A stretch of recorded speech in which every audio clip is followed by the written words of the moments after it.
Hi, I'm Jason Morais and this is Winnie, and this is how we live with style.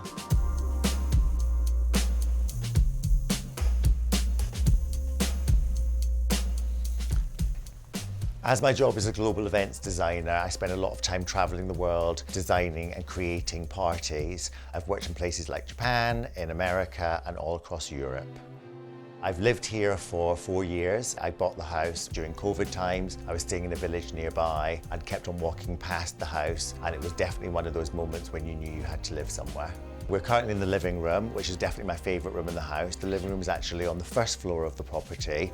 I've got fantastic views over the garden, and we've obviously got this amazing 1970s original wood ceiling, which is my favourite piece of the whole house. It's definitely been an inspiration for the decor. When I first moved into the property, the fireplace was a lot smaller, and I wanted a big statement piece, so we managed to extend the width of the fireplace, and then we clad the whole piece in these amazing tiles, which, believe it or not, are from Tops Tiles. They were 99p per tile, which was a real bargain. I've always really loved Brazilian architecture and design, and these were by one of my favorite Brazilian designers called Sergio Rodriguez.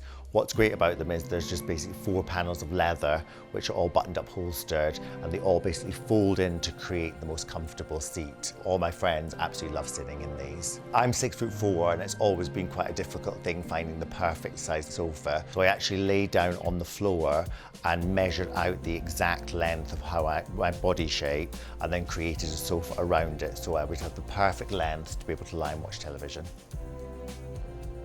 For my job designing events, we have to make and produce various crazy items. We recently did a party for the Brit Awards where we created 2 4-metre tall gold inflatable monkeys, which were used as the arrival entrance to the party. I really love the smell of incense instead of just scented candles. So this incense comes from Italy, and I found this fantastic serpent incense holder in a shop in Kensington called 8 Holland Street. In my job, I can normally do parties for between 800 and 1,500 people, but when I'm up here for the weekends, I like to have small groups of friends. I normally have about 6 to 8 people here, and one of my favorite things is to obviously have a nice cocktail with them. This is a 1950s Italian bar. What I love about it is the wood veneer detailing on the front of the figurines, which influenced the design that I've got in one of the guest bedrooms that you'll see shortly. Inside, I've got a fantastic array of glasses. One of the things is my favorite is this little shot glass here with a little bell in it. So when the guest wants a little refill, they just tinkle the bell and then I can refill their glass. Also, these Murano glasses are very special to me because I was on holiday in Venice and went to actually visit Murano itself, which was a magical place. And I was with my godson, and they always remind me of him. One thing that's fantastic about this house is all the shelves that are available for me to put curated clutter on. On this shelf that's in the living room, we've got this fantastic collection of petrified wood. There's something about the expression petrified wood that I love so much, sort of a scared tree, but they're fantastic sculptures, which I love. A couple of years ago, we did a 50th birthday party in Ibiza at a venue called Fincadelica, which is one of the best venues in Ibiza. And after the big dinner that we created for about 150 people, we did this fantastic party by a disused cave, and we created this beautiful cocktail lounge where guests enjoyed the most amazing music. And it's all about the details when organising parties and also homes. And this is one of the things that I love the most. It's a cigarette holder that you push the bird and then it collects the cigarette for you. All the guests absolutely loved it and found it very entertaining.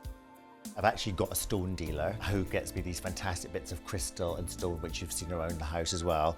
This is a piece of Peruvian pyrite, which was actually dug out of the ground exactly like this. And there's something really mesmerizing about this. I'm a bit of a magpie, so for me, this is beautiful how it shines. The house has a fantastic double height entrance hall, so I needed to find a light that would be very dramatic in the space. This is a 1970s Murano light, which is made from hand-blown glass tubes, brass columns and gold chains. It's one of my favourite pieces in the house. When I first moved to the Cotswolds, it was during lockdown and I couldn't draw at all. I used to literally be able to draw stick men, and I decided to teach myself how to draw. So I've managed to hang this collection of portraits that I'd done during the lockdown period.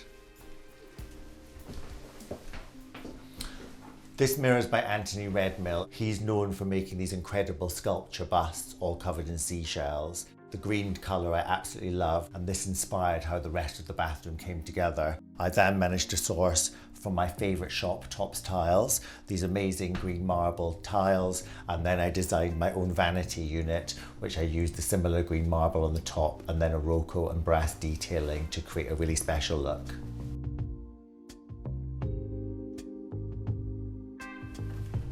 I love having people to stay for the weekend, and this is one of 2 guest bedrooms. The headboards here I particularly love. They were inspired from the bar that you saw earlier in the living room, and I found this amazing wood veneer artist to help me create these. I did some illustrations of myself with Winnie, getting ready for a night out, then us dancing under the stars, and then recovering after a hard night partying. This is my friend Abby, who's doing the same setup, getting ready, dancing night away, and then recovering. And that features my old dog, Scampy.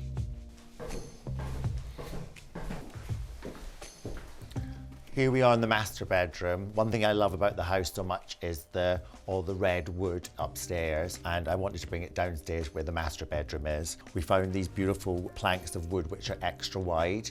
They were from Norway, and then we stained them to match the ones upstairs. What's great about living in this house is the sense of space in all the rooms.